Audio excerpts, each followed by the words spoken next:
Once again, another sports conversation with Ben Willis, Minister Benjamin Willis. He knows his sports, used to own a semi pro team, has done a lot of coaching for basketball, both at the high school and college levels. So, Ben, thanks for joining me today, and we'll just get right into it. Do you like the Bears' chances tonight?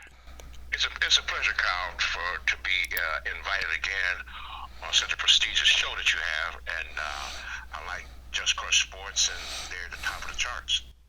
No, I appreciate that. Yeah, it's a interesting company that we started. We do like professional sports, obviously. We're going to talk about that in a second, but we do like covering travel in high school and USSSA and junior hockey, a lot of levels that they help you get to the pros. A lot of kids that were playing junior hockey, that were playing travel, that were playing high school, that's not covered obviously on ESPN and NBC Sports Chicago, and that's why we like covering it.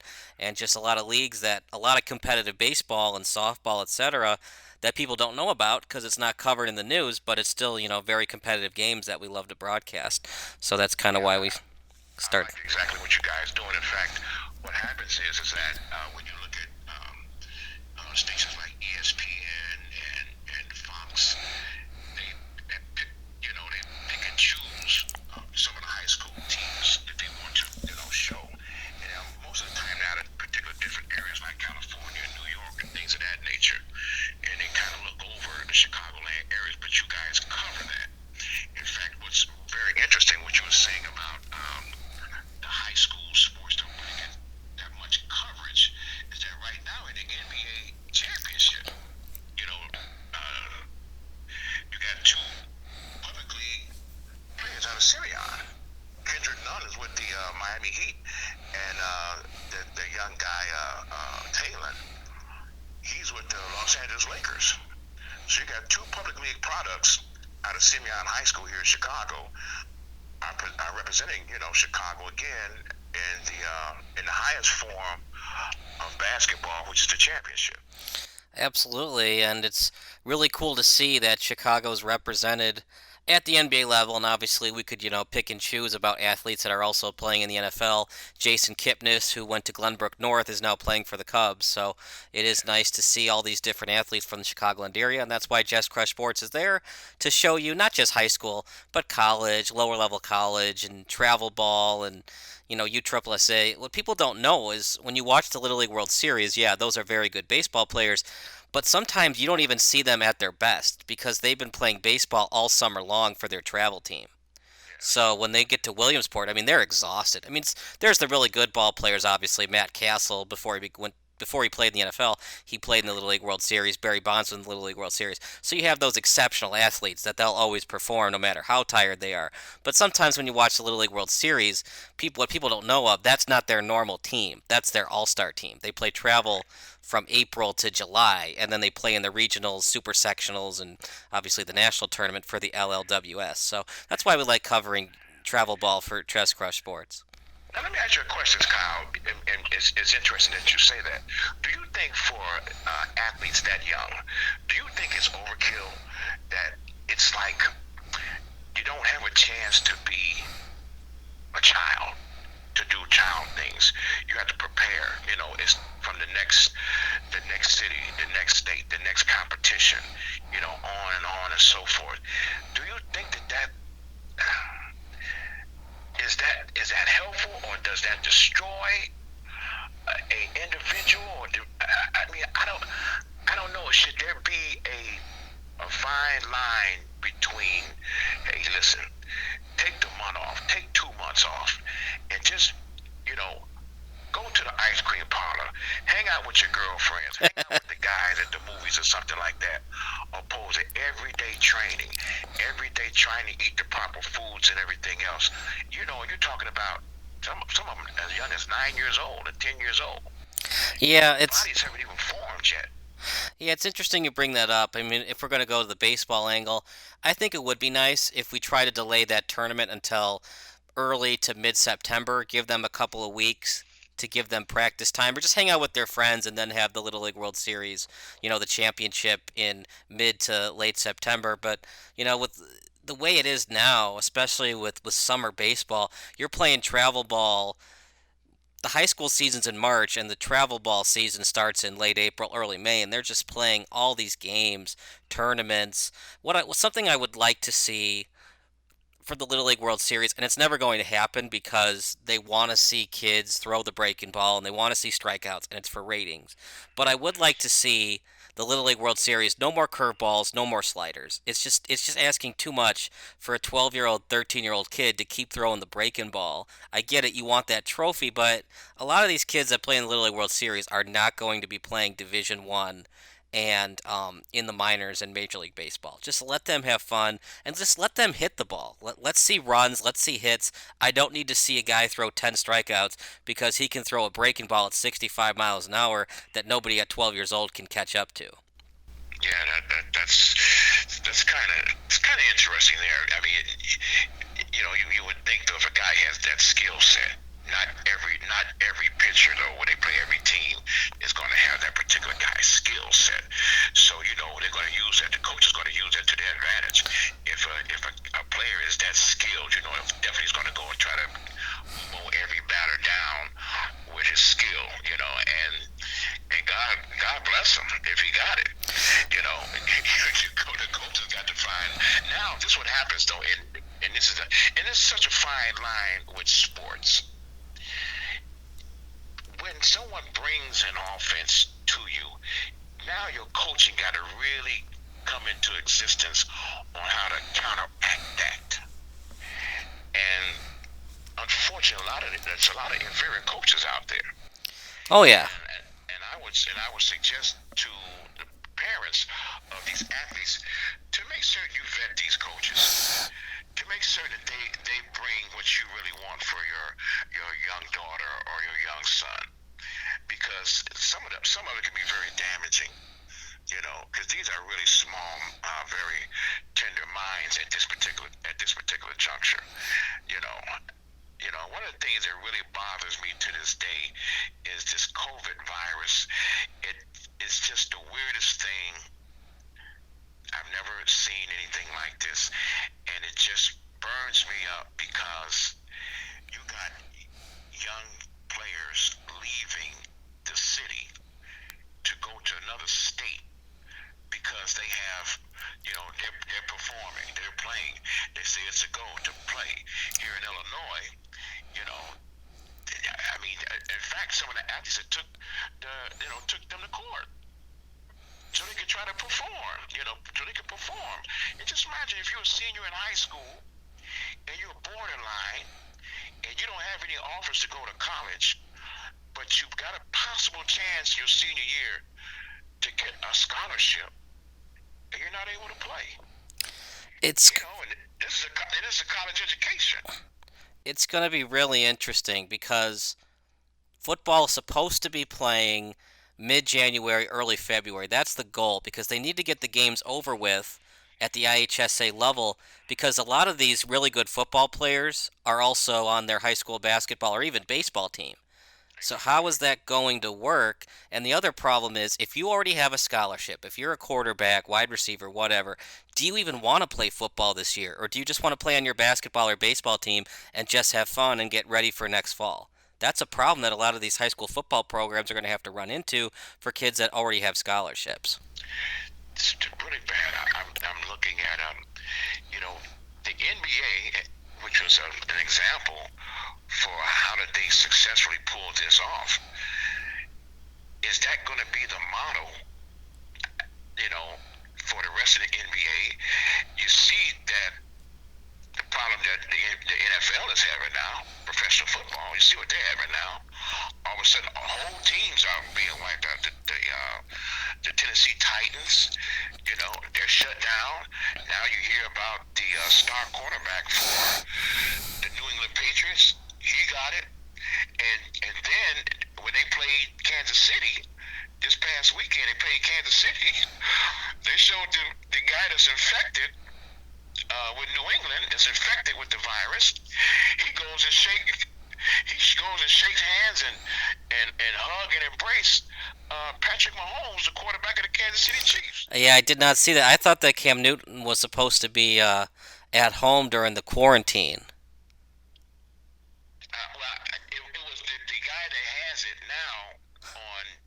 Oh yeah. Oh, is Gilmore. oh yeah. You're talking about. He's a cornerback. He's a cornerback. He's a y- star cornerback. Oh yeah, that's right. Yeah, yeah. He's Yeah, I thought you were talking about the quarterback in Cam no, Newton. no. The cornerback, Gilmore. He has it now. And so after the game, he's hugging and shaking hands with Patrick Mahomes, the quarterback, the star quarterback, the NFL Super Bowl MVP. Yeah. He's shaking his hands. And he was like, Patrick Mahomes said, well, I made a lapse of judgment. I'm just used to embracing the competitors after the game, which is normal. So, so who knows? He's probably going to get checked and everything else, and because it spreads like wildfire. It seems like. So I mean, I don't know. I don't know. I don't know how you do this. Yeah, the NBA was very strict on what they were doing, and do you do that? And how can you do that with teenagers, high school? How can you do that? I mean, how do you do that with college? Well, yeah. I don't know. I just feel bad for those who are on a borderline who has a chance to go to the next level, and this is taken away from them. Here's the other problem, though, that you run into, Ben. Not only is it a problem at the high school level, but the colleges have to decide how much money are we losing. Because the sad truth is, I love softball, I love women's volleyball. The problem is, women's sports, unfortunately, do not make money most of the time. So a lot of the athletic departments at these colleges are losing money regardless if there's a virus or not. Now we have a virus, and now you're in a situation for the upcoming Division 1 basketball season. Football, they've obviously lost some money because they can't have fans in the stands. Are you losing scholarships? Even if a kid was good enough to be a scholar in a normal year, now we're in the COVID year, do you even have that scholarship available for that borderline player? I don't know if you do. I don't know. I mean, it's wow. It's like I said, I have my youngest son. He plays basketball. He's at East West University, and they're still practicing. And I don't know how they're going to do this, but their season is still a go right now. Their season's still a go. And with me, I'm thinking like, okay, yeah, I'm gonna go to the game, but now I'm thinking like, wait a minute, this is not normal circumstances. So I don't know how they're going to even are they going to have fans or anything like that. I don't even know. So I mean, there's a possibility I won't be able to go to the games. I don't know how this is going to work. I have no idea. And these are the dilemmas that family members or the athletes have to deal with. It's just something that's I don't know. It's very weird. It's very strange. Hey, Kyle, let me ask you something. There was so much promise about the Chicago baseball team, the Cubs and the Sox. There was so much promise and so much fanfare on what they might be this year, and they just petered out. Do you think that it has something to do with the fans and everything else?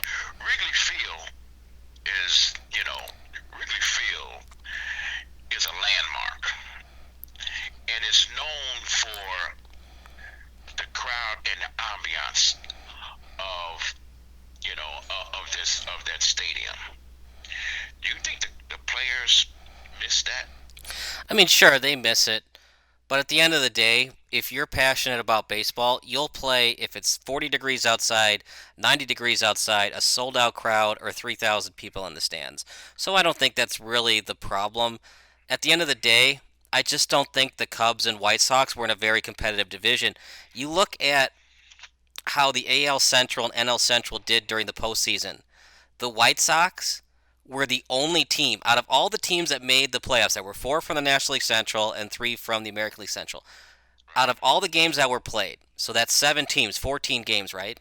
Right. The White Sox and the Cardinals were the only teams to win one game. Everybody else got swept. That just shows you this division has a lot of problems in both leagues. So at the end of the day, I just think it's a talent issue with the White Sox. If you want to go down that tangent, I think it's also a managerial issue. And with the Cubs, it just shows you now the Justin Verlander thing. A lot of Cub fans are mad. Why didn't they trade for Justin Verlander 2017? You got to remember Justin Verlander, his last couple years in Detroit was not good. And It was not. and that was a guy with a contract over 20 million. And you got to remember, you still had Lester on the books, you still had Lackey on the books. You don't want to invest in a $20 million player if you don't think he's still that $20 million player. The Astros got lucky, and also their pitchers down there have found the fountain of youth. If you look at their bullpen and starting pitching, everybody there produces, no matter if it's Zach Greinke or some guy yesterday that was pitching against the Athletics. I had no idea who that guy was. And they just found the fountain of youth down there. So a lot of it is just they have a really good pitching staff in Houston, and they might have the best pitching staff in all of majors, and the Cubs didn't have that. So who knows if Verlander had gone to the Cubs if that would have worked out. So the Cubs have an organizational issue too. They're not evaluating talent like they did back in 2015 when the rebuild became the competition and going for the World Series. And the White Sox, it's a talent issue. They need pitching. And I love Rick Renteria, and I'd love for you to hear your take on this, Ben. I just don't think if you want to win a World Series, I just don't think Rick Renteria is your guy. He's not. You know, he's not. I like him. You know, I like him. But it takes a certain savvy. Now, one of the of all the coaches, it would come off as seem being a manager for a baseball team, a Major League Baseball team, in the World Series, in the championship level. It's not like you heavily strategizing like you do in football. You're doing the X's and O's like you do in basketball and in hockey. The manager has to have that. He has to have that inane feeling and feel and then mindset on how to place his players. I'll go back to when Ozzie Gian. Guillen was in when they were playing when the Sox was in the World Series, and he came out there on the mound and he said, you know, because he came out there on the mound and he said, "Get me the large guy." In other words, he raised his hand up to height and opened both his arms out in width. That's who he wanted, and got I forget the Bobby Jenks. That's it, yeah. And brought him in, and he mowed everybody down. Sox win. You know, you gotta have just that, and I just don't think Rich Trainer has that. I don't think he has it. And another thing, I think one of the biggest problems that not just the Cubs and the Sox, but all the other teams in the city, the Bears, the Bulls, and the Blackhawks, they don't have great evaluation of talent, and then how to make them better and make them better players. They just don't have it. I don't get it. I remember years ago. This is years ago. Having this one guy. He was one of the talent scouts at with the Bulls. And this is when they got Tyson Chandler and Eddie Curry. And this guy said, well, when he gave the description of Tyson Chandler, he said, well, only thing he can do is, you know, rebound and play defense. I mean, there's nothing else to him. And I said, all he can do is rebound and play defense. I mean, ain't that what win championships? And so Tyson Chandler, of course, has had an illustrious career because he's been in the league now for about 13 or 14, 15 years, you know. And I'm like, why are you evaluating this? Look at the Bears. The Bears needed a quarterback. Okay, Trubisky wasn't going to do it. Okay, what quarterbacks was available? Tom Brady was available. Jameis Winston. Who else? Andy Dalton was available. Cam Newton. Cam Newton for cheap was available. Yeah. They go get Nick Foles. And, you know, I still believe in Nick Foles because he is a Super Bowl MVP, a former Pro Bowler. But I'm with you, Ben. It was not good on Sunday against the Colts. But it's one game. So we'll see tonight. If he doesn't produce tonight, then yeah, that was a terrible move by Pace to not only get Nick Foles, they also paid him and they traded away a fourth round pick. Yeah, but you had Tom Brady out there. Yeah, you did. You open up the books and say, Tom, take anything you want. Because basically, in the professional ranks, it ain't about loyalty; it's about money. So if you have the money, they'll come. Just say, Tom, here, what do you want? You can have part of Millennium Park. Just take it. You had Jameis Winston. You had the former MVP Cam Newton for cheap, Yeah, for cheap. cheap. And you say, nah, I'm gonna get Nick Foles. Now, like I said, I don't have a problem with Nick Foles. But I mean, how do you pass over all these players and you get Nick Foles? Yeah, the other problem is Nick Foles at 21 million doesn't look good. If it was Nick Foles at 10 million, oh yeah, where do I sign? 21 million for Nick Foles who came off an okay year, not terrible, just okay in Jacksonville. It's mind-boggling. Not only that, but you also traded away a fourth round pick, draft picks you desperately need to improve this offensive line. Right. It's so I'm like a who's it right? So now we got the Chicago Bulls. I am out of all the teams in the city of Chicago, the professional teams in the city of Chicago, I am very curious about the Chicago Bulls. The reason why they've run their operation like a mom pop shop. And this is the first time that they get ready to do something different. They're going in a different direction.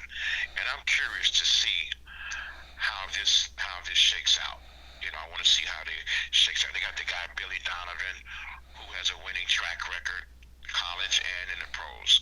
So I want to see how this really works out. I'm very curious. And in fact, they have performed. Now they have a bubble there at the Advocate Center. So I want to see how this whole thing works out with the Chicago Bulls. I think also, Kyle, I want to talk briefly about what's going on in our society and where the athlete, whether it be the student athletes in high school and college and the young professional athletes that are here. I just want those athletes, like I said again, high school, college, and pro, to understand that they have a major platform. And with the political climate and the social unrest that we have here in society, that their voice will be loudly heard. Because let's just take it for granted. Let's not take it for granted. Let's just look at it. The athlete's platform is so broad and they're so well known throughout the world that they can use their voice for positive messages and positive change in directions. If you're in high school, well, everybody in high school know you if you're the star and you're a prominent basketball or football player or track runner or volleyball or whatever. They would listen to you. They follow you. You have an audience when people come to your games, and so they see that you're standing up for something, or people will have a chance to follow you, and they will listen to you. And it's coming from a clean, different direction. I just think that nowadays, this is what's needed. And of course, on the college level and on the professional level, you see that they're now exercising their voices and things of that nature. And I think that's just the way it's going to go from now on out now. But again, people were ostracized just years ago, like when I was coming up, when you had the John Carlos and Tommy Smith in the '68 Olympics, and when you had Jesse Owens running in the Olympics when Adolf Hitler was promoting the Aryan nation being a supreme race. And you had Muhammad Ali, of course, and then now to Colin Kaepernick. So these are historical athletes making major points of views and bringing attention to the plights and stuff that's still going on right now. You're right, man. It's weird how things have changed, but they really haven't in over 70 years, going back to the 1930s with Jesse Owens and the Olympics being in Germany, and how right now, with the Black Lives Matter movement, it shows you how far apart we are with the Breonna Taylor shooting. Right. And it's just kind of mind boggling how much technology improvements we have in 2020 versus the 1930s, but we just can't get along with all the races, white people, African Americans, and Latinos. And maybe things will change after this election, but it has to start at the top, obviously, but it also has to start with people you vote into the House of Representatives and the Senate, because the president and the executive branch can only do so much. It's up to the Right. legislation to make the rules, to make the laws, and the Supreme Court to rule on them to see if they're constitutional or not. If we don't have the right justices in place, which the justices are from the executive branch, but if we don't really have the right senators and House of Representatives in place, it really doesn't matter who you elect as president. No, it doesn't.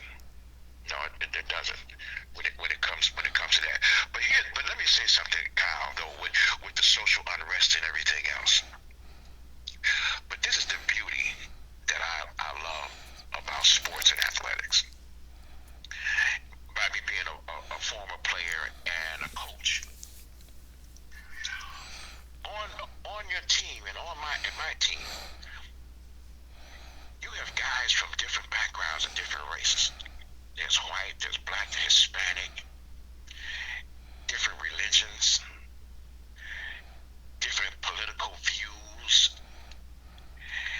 And the thing that matters the most is that jersey that everybody wears, that same color jersey. And I looked at that, and that's something that should be shined on. Because I don't know if I told you the story. It was a guy on my team. This guy was a monster. He was a white guy. And at that time, the first year I had my minor league football team, the Blue Island Cardinals. Then we changed to the Chicago Cardinals. That was the name of it. And our first year we got smashed, man. I had nice guys on my team. These guys were out the southern suburbs. They were just out of the Blue Island area and the Crestwood and the Alsips and all that stuff. Nice guys, but they couldn't, we were getting blasted. We got bombed, So I started recruiting, and I recruited Chicago very heavy. So then I got some Rough Riders on my football team. Got some Rough Riders. But anyway, there was this one white guy I had on my team, and I looked at his tattoo one day. We was in a parking lot, and everybody's getting dressed to go out there to practice. And I saw that it was I knew what it meant. It meant white power, and Aryan Nation and white power. I knew what it meant, and so I pulled him aside after practice. No problem with him. I put him aside after practice. I said, "Yeah, Phil." I said, I see your tattoo. I know what that means. And he was like, "Oh, coach, I'm not gonna be a problem. I'm not gonna be a problem." And I said, "Nah, I'm not worried about you being a problem. It's like that because you're a real good player, and you come and you're dedicated and things like that." And the other players didn't know. They didn't know what the tattoo or anything meant. They didn't know what it meant. And I'm quite certain some of the guys I had on my team, if they did know what it meant, someone would have probably addressed it with them. I think that they would have. One thing about athletics, if there's a difference, you still, if you got that person's back, it somehow it works itself out some kind of way. But anyway, they didn't know, and I told them, I said, "No problem." He said, "Coach, I'll do anything for you." I run through. I said, "Listen, Phil," I said, "You don't have to worry about anything. I'm not saying nothing about it." He was one of the best players I had. He was a monster. And so the thing is, what I'm saying is this, is that all of that goes out the window. How you think about another person. It's the guy that you practicing with. When you sweat and blood out there on the practice field, when you all running laps, when you all running sprints, when you're all going through drills, out there in the hot sun, and then you go out there and play, and you block for this guy, or you tackle for this guy, you had this other guy's back. That's what it comes down to. And it don't, you don't look and say, well, this guy is white, this guy is black. You don't say he's Republican or Democrat, or he's a Christian or Muslim. He lives on the north side or the south side. You don't think about that. You know this guy got the same uniform on that you got, and you're trying to defeat the team that has a different color uniform. Even if this guy's on the other team, you got friends on there. You're trying to destroy him. And so that is the thing I like about sports, the camaraderie and the discipline and the cohesiveness. And if society could ever shine a magnifying glass on that, it would be something to look at and to consider. And it'd be good that if people would kind of encourage younger people to get involved with that. Because do you know that I had guys on my team that never played with white players? They No. never played with white players. Never. And I had a couple of guys on my team that never played with black players. Never. Wow. And now they're the best, right as of right now. These guys are some of the best of friends. They still get in contact with each other. I've seen a guy about 6-7 years ago that played for me, and he talked about some of the other players, and they went on to become coaches and things of that nature. So sports, athletics, it builds that camaraderie, and it's just interesting, man. You know, it's interesting. The locker room is a sanctuary, and you could just sit back and look at all the crazy stuff that goes on there, because it's just different. You know, it's just different. And I'm glad I got my young son is involved in it, because he has a chance to see. Because with him, he started out at North Lawndale High School. That's all black. West Side. That's all black. And he transferred. He went to Morton. You know, he went to Morton East High School, which is totally different. And he says, "Dad, this is different." You know, it was the first time for him. You know, it was the first time for him. So these things are educational for young athletes. You know, young athletes, we got to support them. We got to support the young athletes. These things are very important for them, you know. I mean, there's a certain thing called the formative years, and that's what that is around that time, for them to be able to develop and be productive citizens. And along if God willing, that they become, they take it to the next level, get a college education, or if it gets better than that, they can do that, making a living in the professional ranks. Yeah, it's interesting that you bring up in terms of there's a uniformity in sports. You don't think of LeBron James as an African American.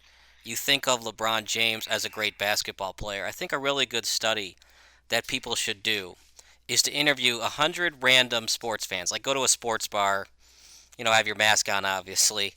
Things have changed during this pandemic, but you go to a sports bar and you ask 100 random sports fans and you say, "Who is LeBron James?" And I guarantee you the majority of them would say a very good basketball player.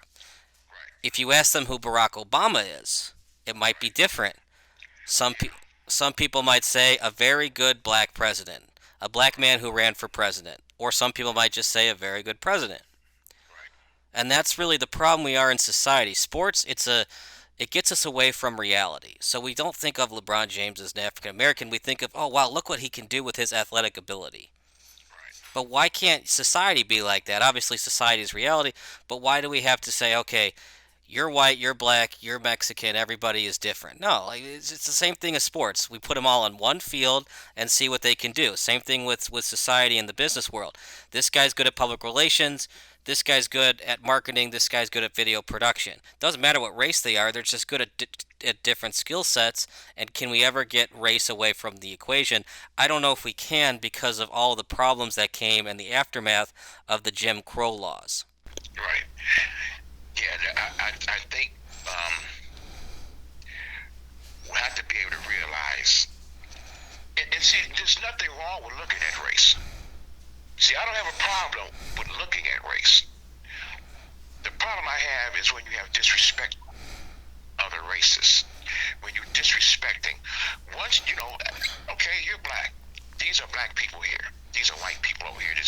people easily. Okay, that's what they are. Okay, we can conduct business and we can interact with each other. It's no problem. Let's do that. But then when you're trying to bring superiority and inferiority, that's where your problem lies. Because also that when LeBron James stopped bouncing that basketball, he might not be looked at as a basketball player no more. He might be looking at as a black man. There might be some people that don't watch basketball.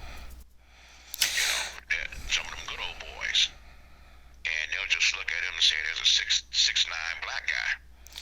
Yeah, that's another problem that we run into. So I don't know if there's an easy answer to that question, but it is a really good point that you bring up. Because of sports, it's not LeBron James, the black guy. It's not Duncan Robinson, the white guy. It's the Miami Heat against the Los Angeles Lakers. The best basketball players in the world, regardless of race, are playing tonight on ABC.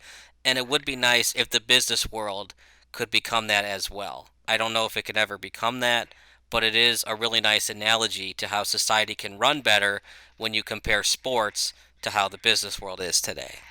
Yeah, I heard a joke. It was last week. It's about the Miami Heat guard Tyler Hero. You know, the white guard.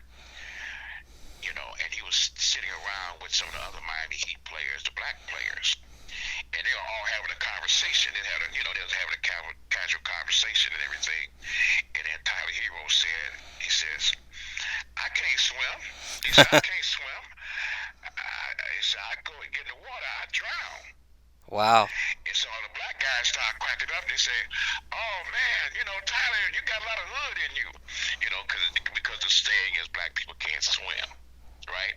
The black people can't swim, and so they say, "Tyler, you got a lot of hood in you."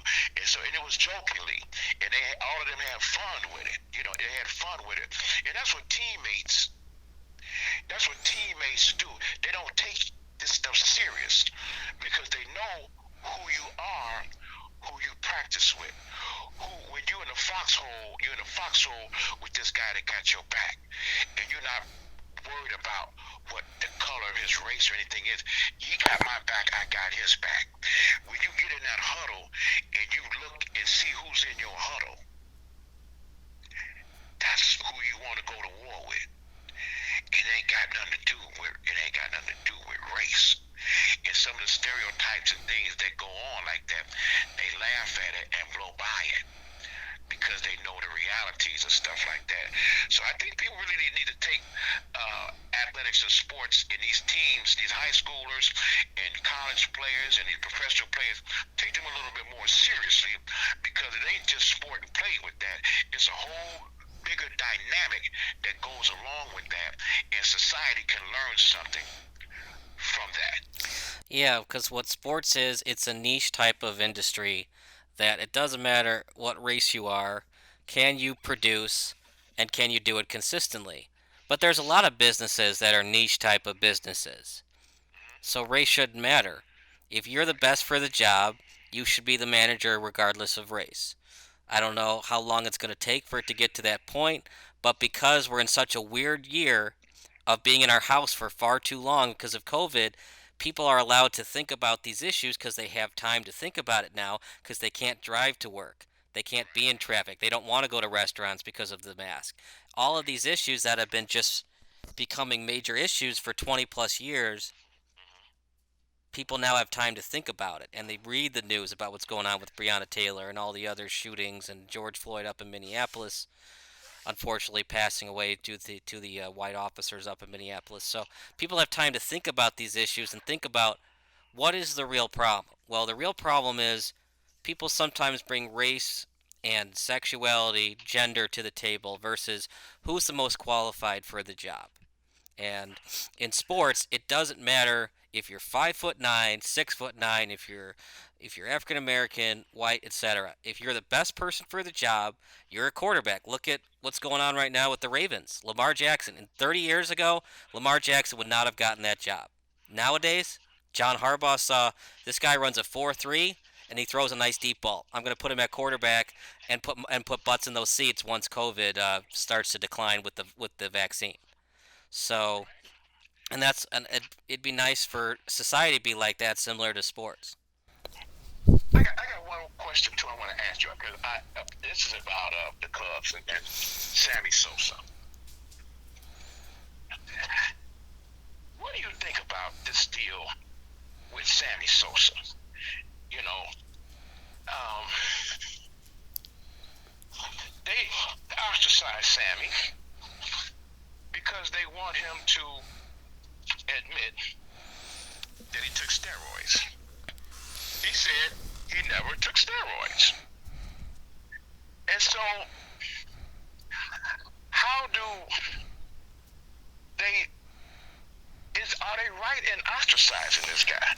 No, they're not right in ostracizing him, but at the same time, if Sammy really wanted to come back, he would let bygones be bygones. And even if he doesn't think he did steroids, just say there was a lot of tempting decisions, and if there was a time I took a pill I shouldn't have taken a pill, I probably did it. If he had just said that, or says that eventually, I think Cubs management, Theo Epstein might be gone after the 2021 season, so they might have a new executive vice president of baseball operations. But the Ricketts, if Sammy Sosa said something along those lines, look, I'm not going to say word for word I did steroids, but I am going to admit the temptation was there, and if a trainer gave me a pill, or he wanted to inject me with something, and he told me you'll be better at playing baseball and hit more home runs, I probably would have said yes. If he just says that like a theoretical sense and not say word for word on the stand I did steroids, I think the Cubs could reach a compromise with him on that. But because Sammy doesn't want to do that, the Cubs are in this tough spot. Well, we got a guy who used steroids. The real problem is the way he ended the franchise. The last day of the season, refusing to play. That's what they're really pissed off about. It's not really so much the steroids, it's just Sammy was all about Sammy until the very end, and we just don't want that kind of guy as an all time memorable Cub. I don't know. I think that if he said that he didn't use steroids, okay, leave the steroid thing alone. Because he said he didn't do it. He said he didn't. He said he didn't do it. Okay. He brought fans in the stands. He brought money. It made that front office and the staff rich. It was must-see TV. Sure. I was not a Cubs fan, but I want to see Sammy. Because I'm looking at the record and the home run derby between him and Mark McGwire. Mark McGwire, who has admitted and got found out that he took steroids. I mean, they celebrate him. Manny Ramirez, Alex Rodriguez, these guys got jobs. Yeah. They got jobs. Just like I said. Sammy Sosa gets ostracized. Just like I He said. said he didn't do it. I know. I think the real problem is just once again is Sammy just really hasn't apologized for the way he ended things with the Cubs, and that's why the Ricketts are still mad about it. Is it sour grapes? Yeah. I mean, this was 16 years ago. Get over it. Exactly. But I think that's really the major issue. And you bring up Alex Rodriguez and Manny Ramirez. The way they ended their franchises, Manny Ramirez, it was pretty bad in Boston, but not nearly as bad as the way Sammy left the Cubs. Of those three players, Manny, A Rod, and Sammy, A Rod, it was just steroid allegations and not producing in the postseason. It really wasn't. I don't want to play for the Yankees anymore. I'm not. I'm just going to sit out. He never did that. So that's kind of why, when you think of the all-time great Yankees, A Rod's probably not in the top five, but you put him in the top 10 because he just doesn't have that sting of sitting out the last day of the season in 2004 like Sammy Sosa did. So I think that's the major issue. But at the same time, let's just let bygones be bygones. But at the same time, Sammy has to get his people together, his publicists, his public relations people, and say, Sammy did a bad thing. He should have played that last game of the 2004 season. Can we bring Sammy back to throw out the first pitch and bring him back as an all-time Cub? If Sammy's people do that, I think the Ricketts will listen. Yeah, they should do that. I mean, the thing is that if a person listen, if a person say they didn't do something and they weren't found guilty of doing it, you know, then that's that. I gotta take you at your word. But you know, I mean, just because you take steroids don't mean you're gonna be a great hitter. No, steroids don't help you hit the baseball. What they do is they give you extra testosterone to handle a long season. Yeah, I mean, I and that's something also that should be pointed out to the young athletes, the young high schoolers, and some of the college players taking steroids. Got to be very careful with that. You know, and there's still people in the NFL that's taking steroids too. They know how to mask it. They know how to mask it, and they know how to get on, get off, get on, get off, get on, get off. Because especially in football, what you're doing is you are imposing your will on another man to move him in a direction that he don't want to be moved in. I mean, just think about that. You're imposing your will on another man and moving him where he don't want to be moved to. And if you do that successfully enough, that guy will lose his job. And if you're big and strong on steroids doing that, then guess what that guy that's getting moved around got to do? Take steroids.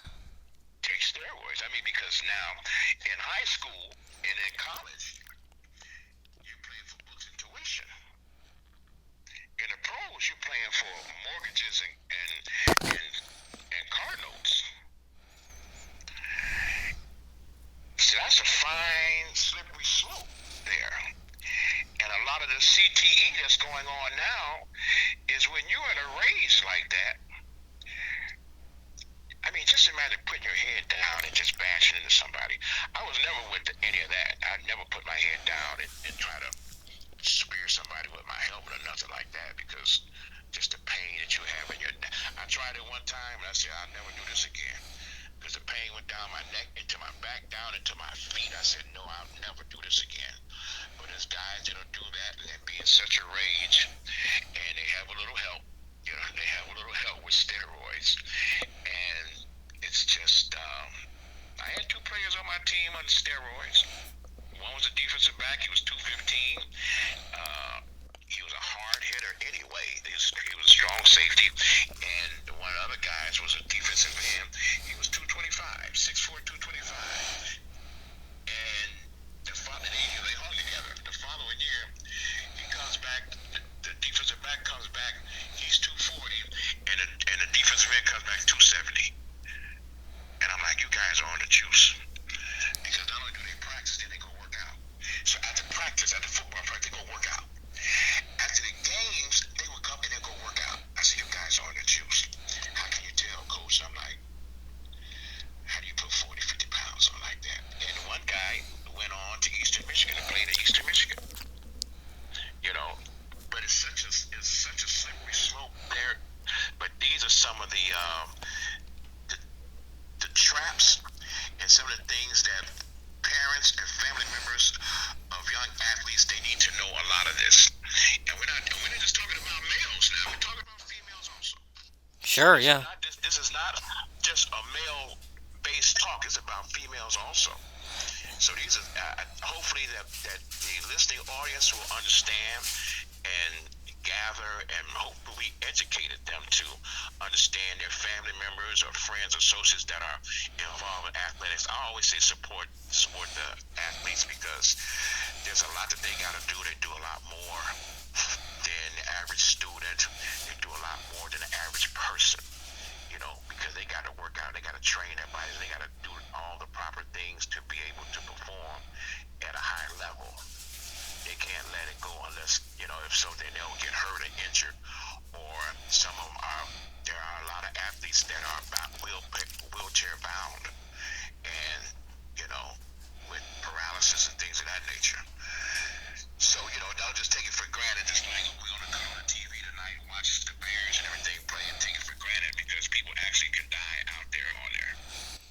Sure.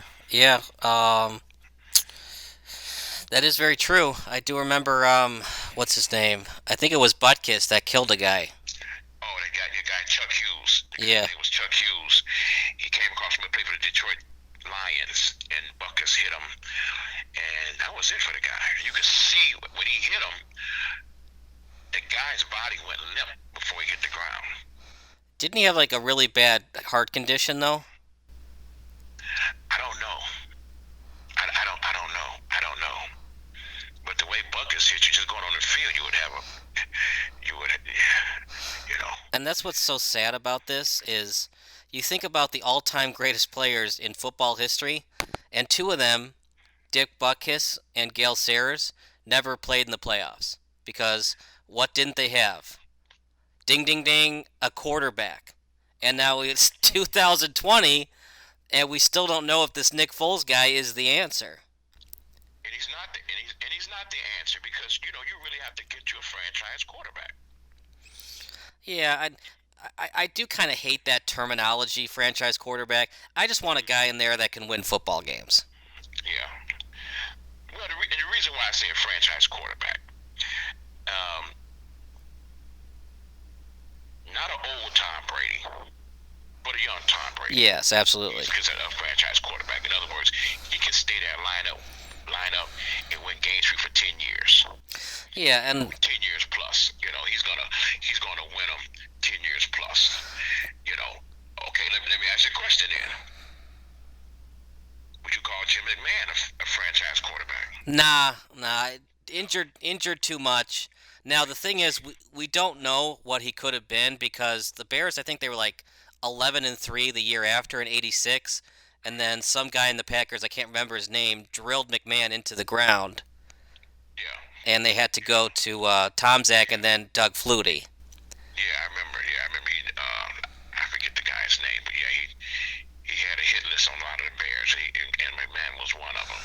So the thing is that you want to get a guy when they say franchise quarterback, a guy that's going to sit there on your team for 10 plus years and is going to win a lot of games for you. That he's not going to be the problem. He's going to be part of the answer. And the Bears hasn't had any of them. You start talking about all these old players from yonder.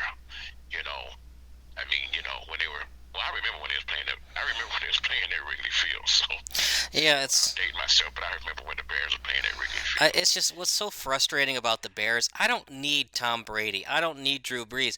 You just go down the list of other franchises that have had problems at the quarterback position, but they've at least been able to somewhat solve it. Even the Jaguars, David Garrard and Mark Brunell, and you compare that to the Bears and Rex Grossman and Jay Cutler.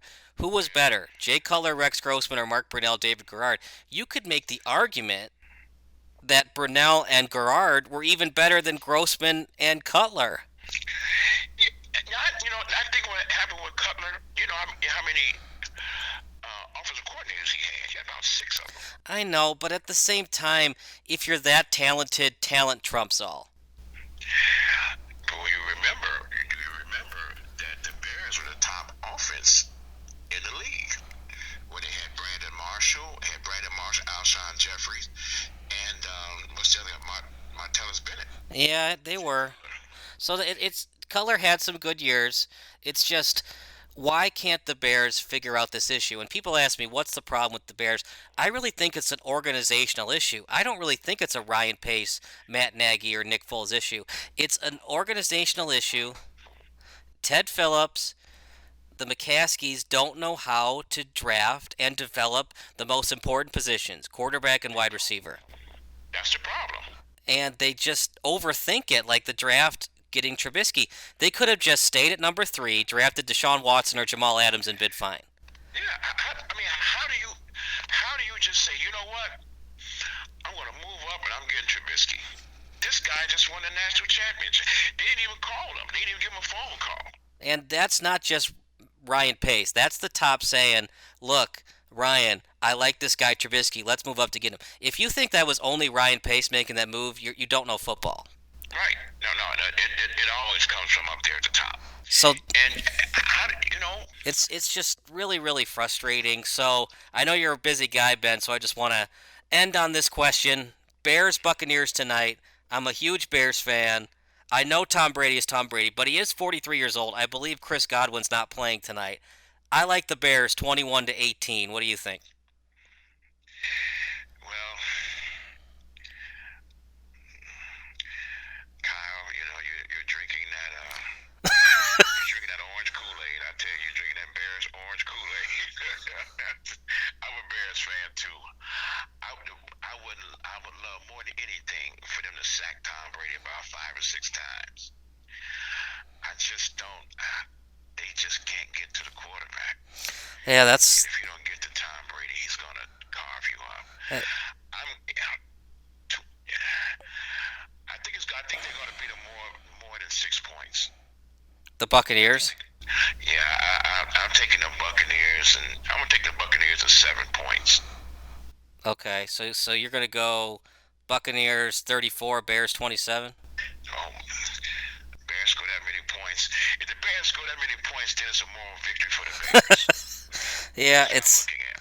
yeah, You that's know, it's so frustrating because we saw the ability to put up points against the Falcons. Now the Falcons are a complete mess on defense, but it is really frustrating that they produce against the Falcons, and that's a very good Colts defense. I'm going to give them all the credit in the world, but 11 points at home, and technically it was only 3 points because the Colts were playing prevent and allowing the Bears to just run up the clock and let them score. right? Watch out for that guy, Darnell Mooney. I like him. I do like him. They've given Anthony Miller so many chances, and he just is so inconsistent, dropping passes, Yeah, running the wrong routes. Eventually gets to a point you evaluate what they're doing on the practice field and just put Wims in there, put Ridley, see what they can do, or just give Ginn more chances. You've given Anthony Miller so many chances, and he's so inconsistent. That's just too inconsistent for a second round pick. right. It's too inconsistent. I think that he's going to be sitting down. They're going to, and I think Nagy's getting tired of him because he brings a lot of antics with his play also, Yeah, because he. and I think he's getting tired. See, here's one thing about sports, especially professional sports. If production and distractions, if your production outweigh your distractions, you're going to play. But if your distractions outweigh your productions, you'll be on the bench. And he does too much stuff and not produce. So I think that I like Mooney. I like Mooney. I like Wims. These are big guys, big receivers, and I think that they really need to do that. And they really need to get David Montgomery. They need to get him going.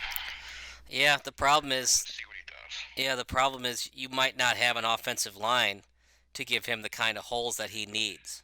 Yeah. So the Bears just have a lot of issues on the offensive side of the ball. But from what I saw from Nick Foles, the last couple of playoff runs, I think there's enough still in that arm that if the Bears run good routes, Foles is going to be more accurate tonight. I like the Bears tonight. I know you don't, but I like them tonight. I think they're going to be 4-1 going into Friday morning, and man, and just Al Davis said it best: just win, baby. That's They it. they That's it. they win tonight. All's well that ends well. You're 4-1. You're battling with the Packers for first place. If they lose tonight and they get their butts kicked, then yeah, it's time to reevaluate if Matt Nagy's the future of this franchise. But like I said, I'm not the biggest Ryan Pace and Matt Nagy fan, but I really think until the Bears change their entire scouting and developmental department, this is going to continue to be an issue on the offensive side of the ball. Yeah, it will be. Unfortunately, you get the guy Montgomery. He gets a few 28, 28 yards. That's not Chicago. No, man, it certainly isn't. Chicago's linebackers and running game. And I So and I understand that, but at the same time, it's not asking that much to put up 21, 28 points every other game. So they need to figure out the quarterback position, wide receiver, and how can they get better at scouting those positions. yeah, yeah. Kyle, that was great. It was a great show. Yeah, man. No, I I really enjoyed it again. You hit it out the park every time, Kyle. well, I appreciate that. Sports is what I was passionate about when I was a kid. My dad and I would talk about it all day, every day. He had season tickets to the Bears and White Sox when I was growing up, and I studied it in college. Did a lot of broadcasting in college. Still do it now, obviously. So it's definitely something I'm passionate about, and I appreciate you coming on the show today. I really appreciate it, Kyle. Thank you for having me.